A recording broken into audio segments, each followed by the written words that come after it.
श्री तुलसीदास जी वंदना करते हैं। सबसे पहले तो कहा वंदो गुरुदेव के चरण कमलों की वंदना। वंदो गुरुपद कंज कृपा सिंधु नर रूप हरि महामोह तम पुंज जासु बचन रवि कर निकर। श्री गुरुदेव के चरण कमलों की वंदना। और जब गुरुदेव के चरण कमलों की वंदना हो गई तो यदि चरण कमल है तो कमल का एक पराग भी होता है। तो गुरुदेव की वंदना और गुरुदेव के चरण कमल के पराग की वंदना। वंदो गुरु पद पदुम परागा सुरुचि सुवास सरस अनुरागा। वंदना करते हैं तुलसीदास जी। गुरु जी की वंदना, गुरुदेव के अर्थात चरण कमलों की वंदना, गुरुदेव के चरण कमलों के पराग की वंदना और फिर गुरुदेव के चरण कमलों के नाखूनों की वंदना। श्री गुरु पद नख मणिगण ज्योति सुमिरत दिव्य दृष्टि होती। इसके बाद गुरुदेव के चरण के रज की वंदना, क्योंकि गुरुदेव की चरण की रज जो है बड़ी कमाल की है। ये रज यदि किसी की आंख में गिर जाए तो खुली हुई आंख को बंद कर देती है, लेकिन वही रज यदि गुरुदेव के चरणों से जुड़कर किसी की आंख में चली जाए तो बंद हुई आंखों को भी खोलने का काम कर देती है।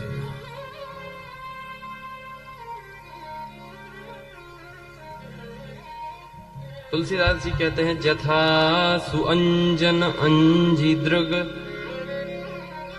पहले के समय में जो ज्योतिषी होते थे वो अंजन लगाया करते। अंजन माने अंजन एक ऐसा तरल या वैसा पदार्थ होता कि जिसको आंखों के नीचे यदि लगा लिया जाए तो जमीन के अंदर गड़ा, पहाड़ों में छिपा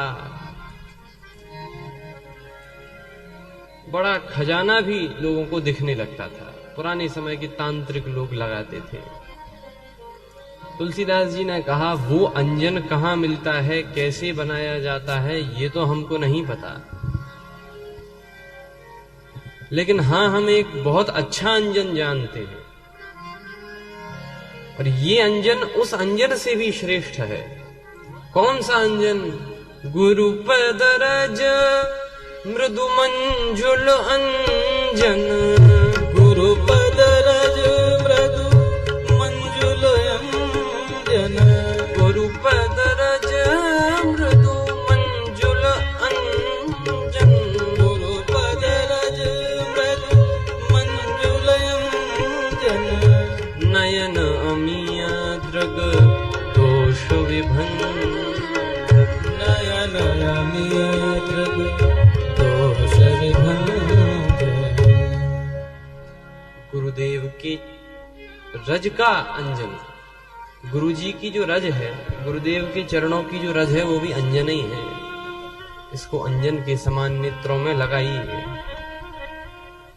तो इस अंजन को, गुरुदेव के अंजन को लगाने से क्या होगा? सामान्यतः जो अंजन लगाया जाता है उससे तो खजाना दिखने लगता था, पहाड़ों में छिपा, धरती में गड़ा। तुलसीदास जी कहते हैं गुरुदेव की चरण रज रूपी अंजन को भी लगाओ, इससे भी कुछ ना कुछ दिखने लगेगा। क्या दिखेगा? का मणिमाणिक दिखेंगे। लोगों ने कहा कौन सी मणि, कौन से माणिक्य दिखेंगे? तुलसीदास जी बोले सूझहि राम चरित मणिमाणिक अगुपुत प्रगट जो जहां जेहि खानिक।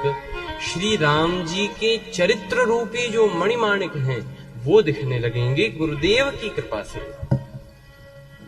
कई ऐसी कथाएं होती हैं जो बाबा ने तो, तुलसीदास जी ने तो नहीं लिखी, राम कथा में स्पष्ट रूप से तो दिखाई नहीं देती, वे कथाएं भी हमें गुरुदेव बताते हैं। उनका ज्ञान केवल गुरु कृपा से ही हो सकता है। और वो जो चरित्र हैं वैसे राम जी के मणिमाणिक्य रूपी चरित्र भी हमें तब दिखने लगते हैं जब हम गुरुदेव के चरण रज रूपी अंजन को अपने नेत्रों में लगा लेते हैं।